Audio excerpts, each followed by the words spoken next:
Hey everybody, welcome to G4G on YouTube. I'm Napalm Dawn, and today we're going to go ahead and take a look at an Ultimus orb opening for me, and pulling out the hard charger orbs to see what Rhino is all about. Little excited to see how we're going to do the Sinister Six stuff. It's they definitely seem to be gaining in quite a bit of popularity right now, as I think Marvel Future Fight has even teased that potentially Electro is showing up over there. Now they've already got a bunch of the Sinister Six already, in that they have quite a few of them over there, including Green Goblin, but Green Goblin's never been really anywhere. I mean, he's never been particularly meta over there, and they've already got quite a good amount of villains, but there's some artwork that I think is showing an electrical surge going over some power lines, which to me is probably indicative of the fact that there's going to be Electro over there, which would be interesting because he was, to me, he was a lot of fun over in Marvel Avengers Alliance. Now, we started to get some of the Sinister Six over there, but unfortunately they never really completed it. We got Shocker, who was decent, and I think I might have done a Shocker and Ronin team up at one point, although I don't exactly remember why. My guess is maybe opportunist or pressure points or something, but Electro was phenomenal in Marvel Avengers Alliance. He truly was what a blaster should be over in that game. So I'm going to go ahead. The first thing I'm going to do is see what kind of crushing disappointment my my Ultimus orb is going to be, and I've just been basically slowly building those up because of the Wolverine dailies, but right now he is my only one that feeds into Ultimus at this point in time. Wow, 20 Falcons is pretty cool. Looks like I'll be pushing Falcon a bit now. Thank you, Heatwave Orb. That was a pleasant surprise. And it looks like we've got some red star orbs to go through. So first we'll stop off in Mega Orb, see what I get over here. 102 Night Nurses. That pushes her into a let's try and complete her category. And Mystique I actually have been pushing lately is my villain dailies. Just because my Brotherhood team is finally starting to get into shape a little bit, although I lack Magneto. So, Ultimus Orb.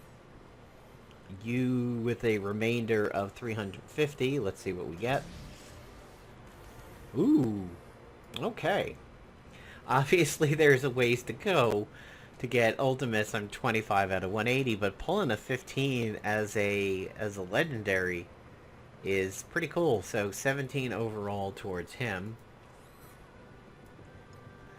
Alright, now let's see what else we've got on the store. So we've got, of course, the Red Star Orb and Mutant, which for 500 cores is giving up to 26 of mutant characters. And there you go, definitely dedicated to mutant, and that is a pretty robust category over there. The center pillar. Yeah. Not a bad orb. Not a bad orb at all. So Civil Disorder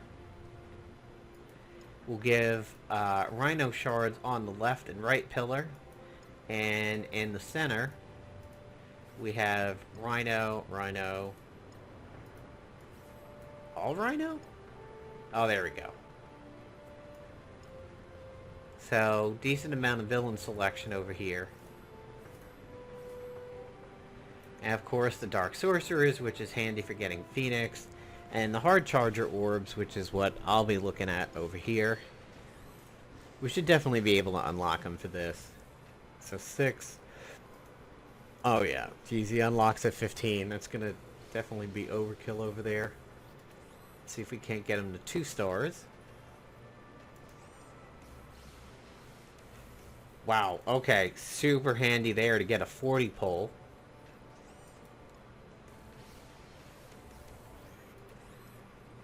Alright. Looking pretty decent over here.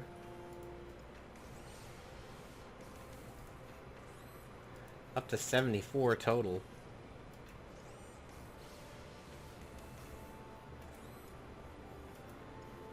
And should be getting just about done with them right around here. There we go. Alright. So we've recruited Rhino, and he already has a red star.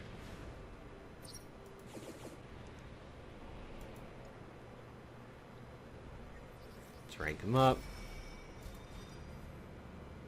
Alright, so he's 2 and change, and he's actually pretty close to a 3rd star over here. So let's take a look at him. He's Villainy City, Bio, Protector, Spider-Verse, and Sinister 6. And let's just go to the roster for a moment.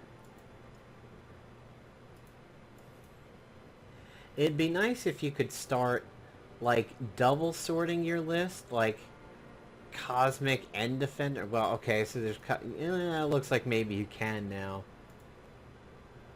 I guess it doesn't allow you to do certain ones that are exclusive to each other. So we'll do Sinister 6, and then we'll expand it and do... So right now, the only ones who are Sinister 6 and Spider-Verse are Green Goblin. And if we take out Sinister 6, there you go. So this is the Spider-Verse, as we all know. I've been pushing my Green Goblin lately because I've actually decided to do a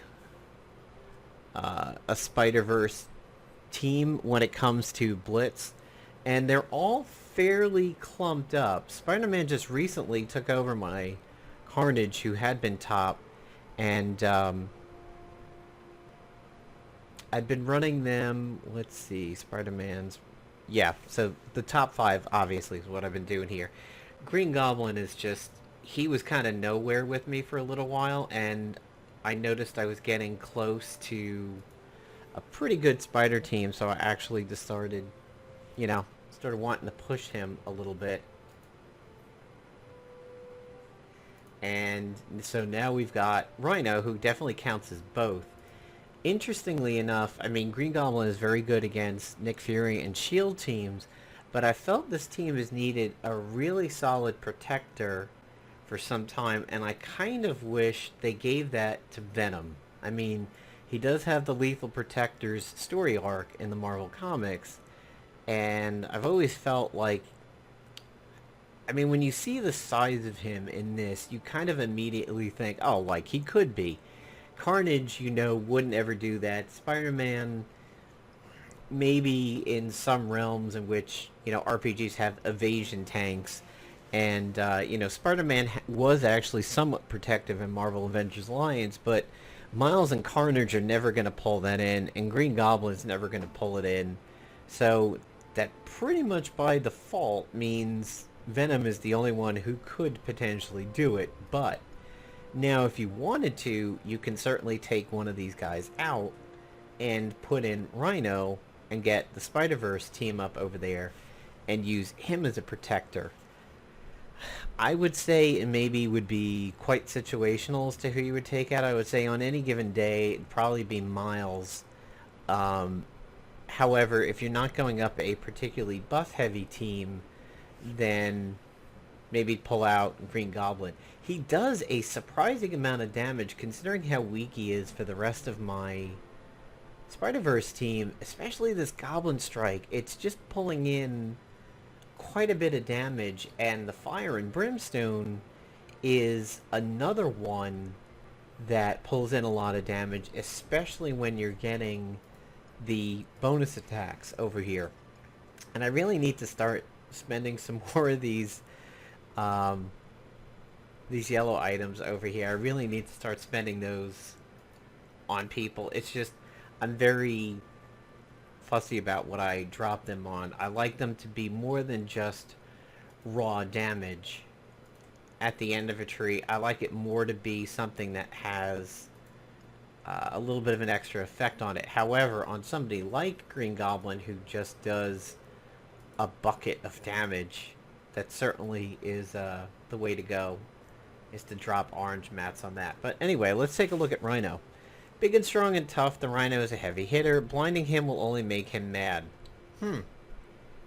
Andy blind, that could be interesting. So his level 1 is just pretty much straight damage to a target, nothing fancy, just brute force, straight damage the whole way through, no defense down or offense up. Again, kind of like Colossus, I think if you're going to get hit by a guy this big with a kind of suit like that, I mean, I would think a defense down would seem like I could imagine a defense down kind of kicking in somewhere around a level 5 or 6 or something for him. Um, Especially if maybe you take a charge and get gored by that horn, maybe a bleed or a defensive down. But let's look at Furious Charge. He clears a negative effect from himself and each adjacent ally. Attack the primary and all adjacent targets for 100 damage. Kind of similar to Juggernaut there. And then he just ranks up damage the whole way through, so he's pretty much a straightforward bruiser so far. Stampede. Attack the primary and all adjacent targets. This attack gains extra damage on city heroes, so now you can kind of see where this is getting a little anti-defender over here to a certain degree. Damage, more damage to city hero. So all he is so far has really been straight damage. He's very, very simplistic, which is not a bad thing. On spawn, gain a counter, gain max health per Sinister 6, which right now is just himself. On blind, change the speed bar by 50%. On blind, clear one negative effect from self and each ally.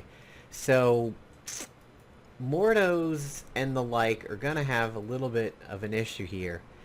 Supposedly, I mean, it says he's a protector, but I actually haven't seen anything that really constitutes him being a protector. He's more a brawler type. When you look at like MOBAs and everything, you have the tank quote-unquote category, but a lot of times tanks are made up of pure protective people, like, say, Captain America, and then there's also the brawlers, which are big and strong and tough, but not necessarily the ones that are like, hey, look over here, look at me, instead of the rest of my team. I wonder, though, with the fact that he clears debuffs on himself, and the fact that he doesn't like blind, and he's also good against defenders, I wonder if you could make an interesting, just basically a bruiser meta. Especially for something like Arena, where the attacking team loses if you don't clear everybody in time. If you don't have the DPS to just clear everybody out. I almost wonder if it's entirely possible to maybe stick, I don't know, like a Minerva and a bunch of the straight protectors and bruisers in there. Maybe if you did something like Minerva, Cap, Crossbones for the eventual AoE, Drax for the first round taunt, so now you're looking at 4, and then you throw in Rhino. Interesting.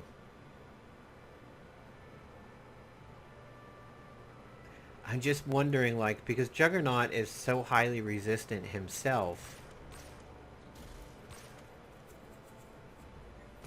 something with, I don't know, ever since Rhino's been announced, part of me in the back of my head's been wondering just how fun Juggernaut and Rhino would be with each other.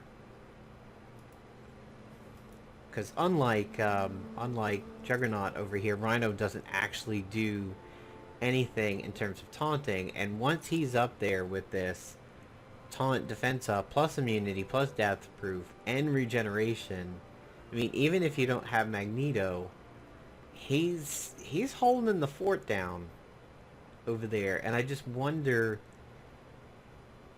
if it was Rhino, Juggernaut, Drax, Crossbones, Captain America, even like taking out Minerva and just going straight protectors across the board, how interesting that could be. Unfortunately, Crossbones, when he's with the AI, he exposes himself on that turn in which he does taunt.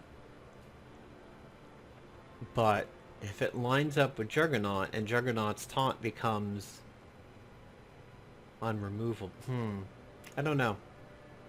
It's just something interesting to think about. Just basically run a delay team. And it's not like delay teams aren't a thing that has existed in Marvel games before. If you go back to when Marvel Avengers Alliance was live, there was always that last weekend of a PvP season. A lot of times what people did is they didn't necessarily run a team on defense that was going to net you a victory. You might, if that entire season you were running a team that was getting you good defensive wins simply by being a good team. But one of the things that was fairly common is you ran a stall team. You ran a team that was very, very hard to take down, even if they weren't a super high threat in terms of damage that they would do. You would just run something that would take forever and ever and ever to kill. And it was easy to do something like that in Marvel Avengers Alliance when you had an agent that could bring all kinds of gear. You could have the agent protecting along with two protector type characters, or have the agent run a lot of gear that clears debuffs and heals the team. And Rescue, for a long time, Rescue and Omega Sentinel were part of one of the biggest stall teams in the business. And you could also run Bruiser stalls, where you would have somebody like Rescue, maybe a protective agent, and then have Red Hulk, who not only did a lot of protecting himself, attacking him generally meant he absorbed your hit points and your stamina, but then he would throw the bomb, which was a lot of debuffs. So that's a variation of the double protector where you run a protector bruiser. So I wonder how good a really good stall team on defense in Arena would be. One that just basically is just hard to take down. They maybe aren't going to beat you, but your timer might run up. And I almost wonder if Rhino finally completes that, because Juggernaut and Rhino doing the charges do represent a decent amount of threat. I mean, generally, if I'm looking at an enemy team, Crossbones is fairly high up on my threat list, because I don't want the Allahu Akbar moment happening in my face. Now, I run my own Crossbones on one of my team, and I've almost found out lately on offense, his detonate has been a little bit harder to set up lately, running him on offense. I kind of feel like it's not been the kill so much as it's been a giant weakening moment. It gets everybody low enough that the rest of the team is picking them off rather than him just being the board wiper. Rocket Raccoon, that's another one that I always consider a fairly high priority. Minerva is a high priority target, just getting her out of the heals. But just wonder if everybody is all protectors, or all protectors and a reasonable healer like maybe the shield medic or Minerva or something like that. I don't know. I almost wonder if that would make for an interesting arena team. So before I wrap up the video over here, I wanted to show you guys the teams that I've been running lately, because I've finally begun to modify them a little bit.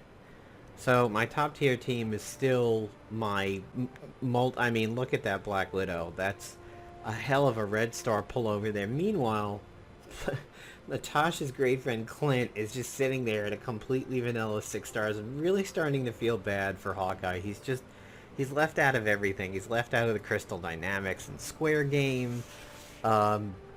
Just poor Hawkeye. Just nowhere. Gamora finally got a red star, but yeah, so this is pretty much always my top team. And I don't even get around to using them that much in PvP, just because they get the job done, but in a way they're almost boring at times. And I've been playing this team for so long, it's very, very boring with them. My second team are these guys, and this is basically just a giant AoE team. I mean, Mordo does blind for any high threat, and that's what Rhino is countering. A lot of people will put Thanos with Mordo, where Thanos just feeds Mordo energy. It's basically just a lot of AoE, a lot of buff removal on this team. This is my brawler team. This team has a ton of extra follow-ups because Storm and Wolverine will go off each other. Miss Marvel and the rest of everybody except for Storm go off each other. Unfortunately, Deadpool is out of range for the rest of the team, and that's not particularly good. This was a modified team that was running for a little while, not really running them that much anymore. This was just basically a straight villains team with a lot of minions getting in the way. I don't run them anymore because now I run this modified Brotherhood team with Kingpin being the anchor instead of Magneto, and as you can see from him and Mystique, they need to come up a little bit, especially Kingpin. He needs to get some love. That Sabretooth is just... he's a heavy anchor for this team, and that's not really that good. You're supposed to have them balanced. My Spider-Verse team is fairly new, mostly because this team originally had Scarlet Witch in the Green Goblin spot to just take the debuffs that the rest of the team is putting out and spreading them, and also providing the deflect for a little bit of quote-unquote tanking. I modified it now and slapped Green Goblin in there because he's gotten in range, but he definitely needs to come up about at least 3,000 or 4,000 there to match up with the rest of the team. And that's kind of what I've been running lately. Eventually, what would be nice is to get Magneto on a Brotherhood team. America Chavez could definitely go into a hero brawler team, as could Captain America. These two teams, they're not synergy on paper. They just happen to work really well for me over here. As you can see, some of these are not grounded in healing. Scarlet Witch obviously used to provide a little bit of healing for my debuff team. Nobody really heals or tanks on the brawler team over here. Crossbones can tank if you want to, and obviously Captain America and the Night Nurse over here. The ones who I would definitely like to get in teams at some point... Oh yeah, so that's what it was. Scientist Supreme and Scarlet Witch were part of this debuff team originally. Carnage was too low, so it was Venom, Spider-Man, Miles, Scientist Supreme, and Scarlet Witch. And it was a lot of debuffs over there, and then eventually they just kind of get kicked out. I'm probably one of the only people that runs a Scientist Supreme that is of that level, but she is tech.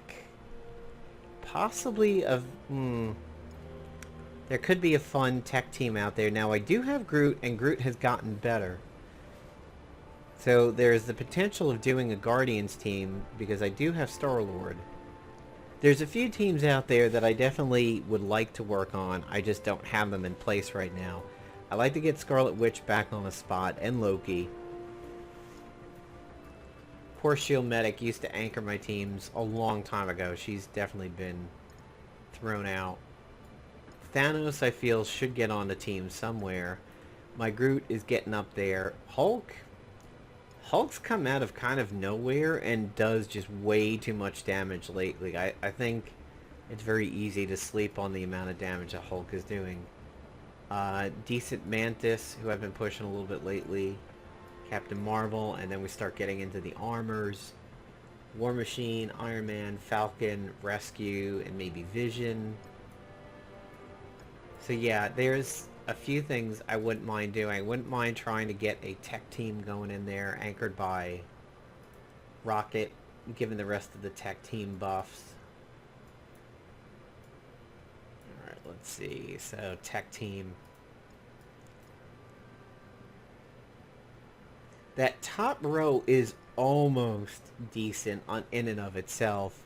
The first three, Crossbones, Rocket, Scientist Supreme, would be pretty cool. Minerva is part of that. That's interesting.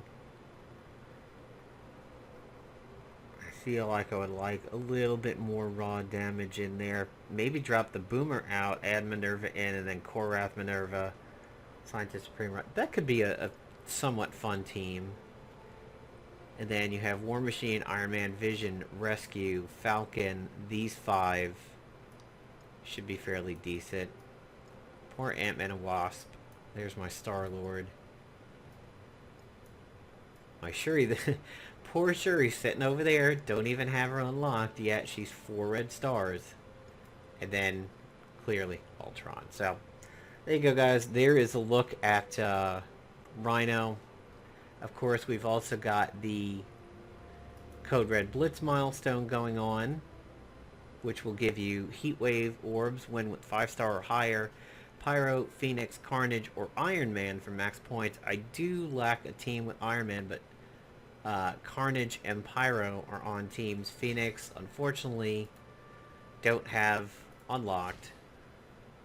That's where I was able to get up to.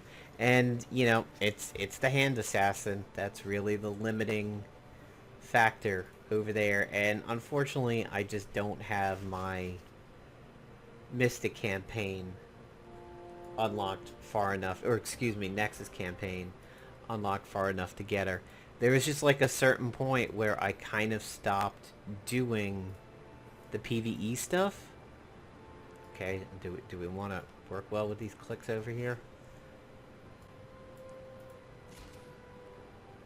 See, when I was pushing Green Goblin, I was like, oh, okay, my Green Goblin's not too far away. And I got up to there and I stopped. I really need to expand out some of my tertiary campaigns. I mean, Heroes and Villains are done.